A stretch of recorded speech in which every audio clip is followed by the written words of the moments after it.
Cześć, Bartek Urban, zapraszam do testu Kia Picanto.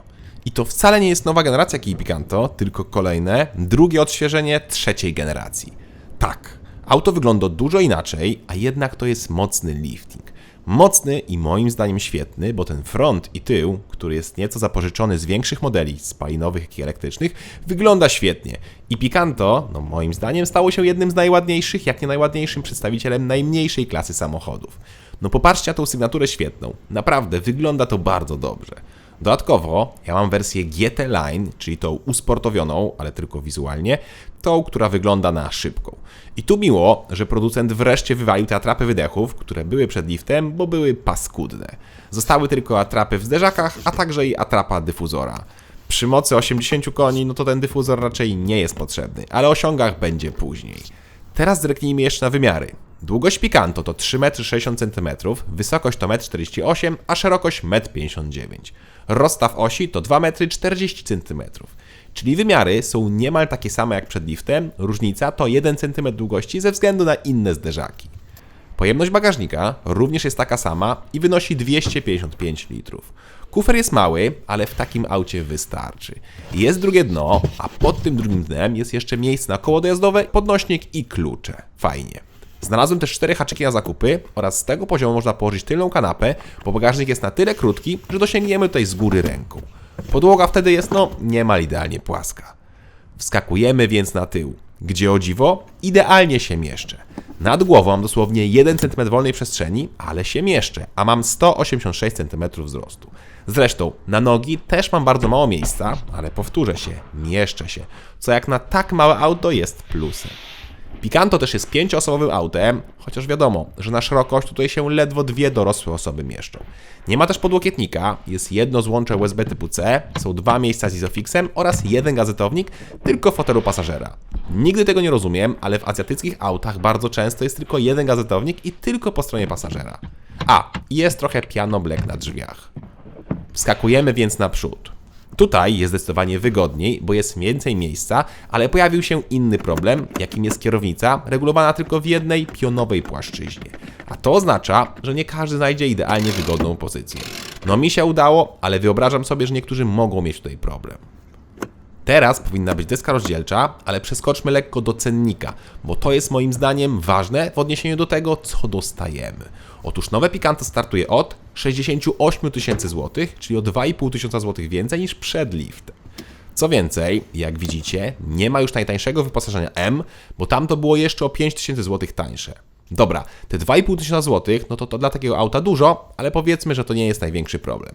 Problemem jest cena testowanej, najbogatszej wersji GT Line, która przed liftem kosztowała 77,5 tysiąca złotych, a teraz jej cena to 87 tysięcy złotych. Niemal 10 tysięcy złotych drożej. Ja testuję wersję z automatem, której swoją drogą nie polecam, ale o nim będzie za chwilę. I cena takiej wersji z automatem to już 90 500 złotych. Strasznie drogo i podwyżka o niemal 10 tysięcy złotych jest moim zdaniem największą wadą tego auta. Sprawdziłem też dla Was, ile by kosztowało ubezpieczenie takiego Picanto, czyli relatywnie taniego auta. Tutaj z pomocą przychodzi mi rankomat.pl, czyli multiporównywarka ubezpieczeń i usług finansowych. Odpaliłem stronę rankomat.pl, wypełniłem kilka pól w formularzu OCAC i szybko otrzymałem wyniki. W przypadku Picanto, jak widzicie, ubezpieczenie na rok możecie mieć już za 417 zł. Dodatkowo do polisy OC możemy równie łatwo i tanio dobrać NNW, asystent z holowaniem czy ubezpieczenie opon albo i szyb. Jak widzicie, cena z NNW jest tylko o 76 zł droższa, więc naprawdę dokładamy niewiele do podstawowego AC, a jesteśmy dużo bardziej chronieni. Prosto i fajnie. Ale jakbyście akurat nie mogli odszukać Waszego pojazdu, czy mieli jakiekolwiek inne wątpliwości, to do Waszej dyspozycji, pod widocznym na ekranie numerem telefonu, dostępny jest agent ubezpieczeniowy rankomat.pl, gotowy odpowiedzieć na Wasze pytania lub po prostu wyliczyć dla Was polisę. Dobra, to teraz pora na deskę rozdzielczą. Tutaj zmian jest dużo mniej i tak naprawdę są to nieco odświeżone multimedia oraz cyfrowe zegary. Reszta jest taka sama, czyli deska jest w miarę prosta i ma niestety wciąż tak przyklejony na górze ekran. Ale fakt, jest to wszystko bardzo łatwe w obsłudze. Tak samo łatwe w obsłudze są multimedia znane z innych modeli Kia. Jak widzicie, działa to w miarę płynnie, a jak jest opóźnienie, to bardzo delikatne. I miło, że obsługa klimy jest za pomocą fizycznych przycisków. Tak ma być. Zresztą od audio też są zwykłe przyciski.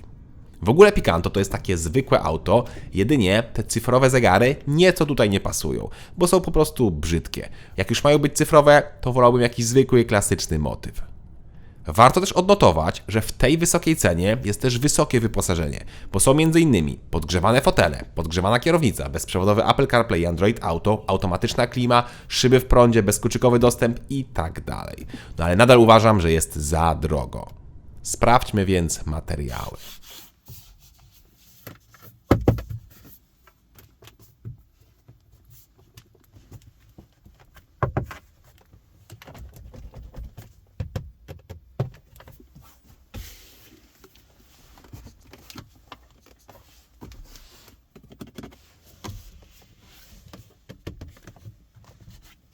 Jest dokładnie tak, jak się spodziewałem. Twardo, ale i bardzo dobrze spasowane. Jedynie szkoda tego piano black. To pora na schowki, a potem zaglądamy pod maskę.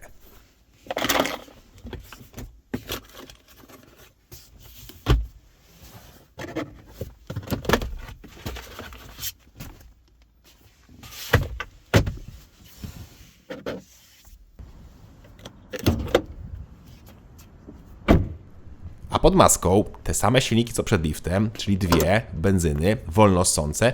Jedna to 1.0, 3 cylindry, a druga to 1.2, 4 cylindry. Różnica to nieco mniejsza moc, bo było kolejno 67 i 84 konie, a teraz jest 63 i 79 koni. Czyli auto straciło 4 lub 5 koni. Niby mało, ale jednak mniej. Ja do testu wybrałem wersję 1.2 i to z automatem. Tak ona pracuje.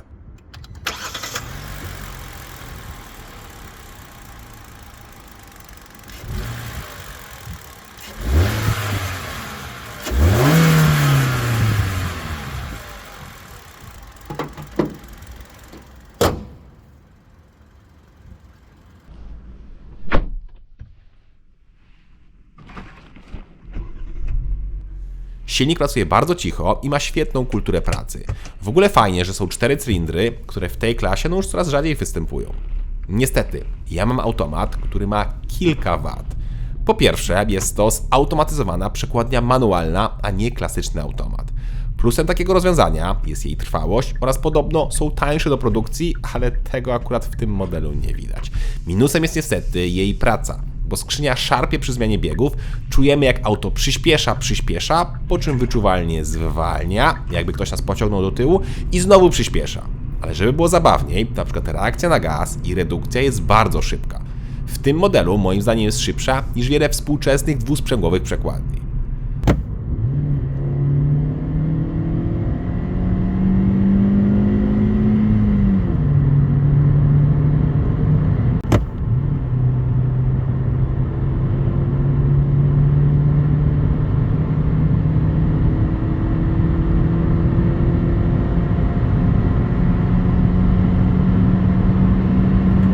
No ale jazda tym autem jest naprawdę denerwująca przez tą skrzynię. To jest wynalazek dla bardzo cierpliwych i spokojnych kierowców.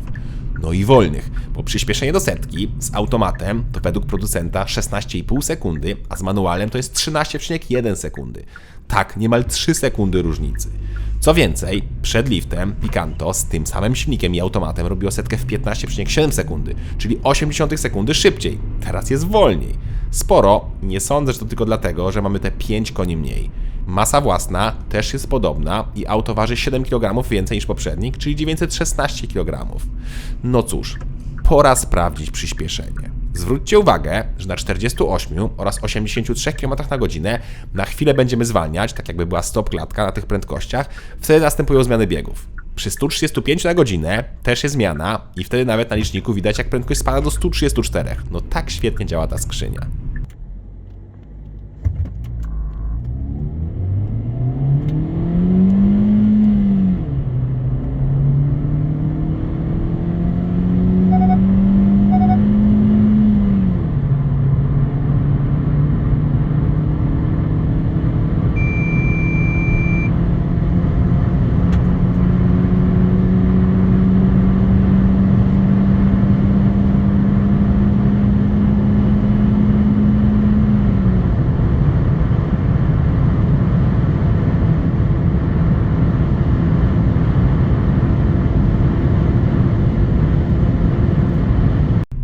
jest bestia, co? Przyspieszenie zmierzone przeze mnie to 16,1 sekundy, czyli nawet delikatnie szybciej niż deklaruje producent, no ale wciąż bardzo wolno. A dla przypomnienia, miałem wersję z manualem przed liftem i tam robiłem z tym samym silnikiem 11,6 sekundy. Niemal 5 sekund szybciej. Tak jak mówię, tutaj trzeba brać manual. Aha, i automat, ten, który testuję, nie ma trybu P, trzeba zaciągać ręczny. I ten automat to jest jedyna wada mechaniczna tego pojazdu. Autem bardzo przyjemnie się jeździ, jest sztywne, ale też zwarte w zakrętach, no do miasta idealne. Małe, zwrotne, fajnie chodzi układ kierowniczy, no i auto jest ładne. I w miarę mało pali. W mieście spokojnie robimy okolice 5 litrów, a jak ktoś się postara, to zejdzie do niskich 4. Podobnie jak i poza miastem, na trasie, o ile nie przekraczamy 110 km na godzinę. Przy 120 auto zużywa około 5,5-6 litrów, jak jedziecie sami, oraz około pół litra więcej z 2 dodatkowymi osobami na pokładzie. Przy 140 jest już 7,5 litra, ale to jest moim zdaniem za szybko dla tego auta. Wtedy mamy 3900 obrotów i jest już bardzo, ale to bardzo głośno w kabinie. 120 jest takie akceptowalne i optymalne. Wciąż jest głośno, ale dużo ciszej niż przy 140. Bak paliwa ma 35 litrów. Kia Picanto to jedno z najfajniejszych małych aut do miasta. Małe, zwinne, w miarę pakowne, ergonomiczne, dobrze wykonane i naprawdę świetnie wygląda.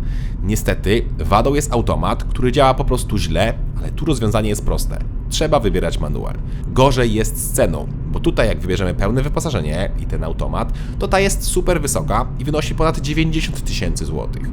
Nie dość, że drożej, to jeszcze wolniej niż przed liftem. A za 90 000 złotych to już można kupić jakieś auto elektryczne, które będzie miało bardzo zbliżone wyposażenie, osiągi będą nieco lepsze do setki, a jak pojawią się znowu dofinansowania, to dostaniemy jeszcze kilkanaście, jak nie kilkadziesiąt tysięcy złotych zwrotu, czytaj dofinansowania. Oczywiście elektryk niesie ze sobą inne wady, jak mały zasięg w trasie i trzeba go mieć gdzie ładować, ale ja tylko chciałem pokazać, że elektryki, które przecież są bardzo drogie, osiągają ceny aut spalinowych. Szkoda tylko, że to nie dlatego, że elektryki tanieją, tylko dlatego, że drożeją auta spalinowe. Cześć!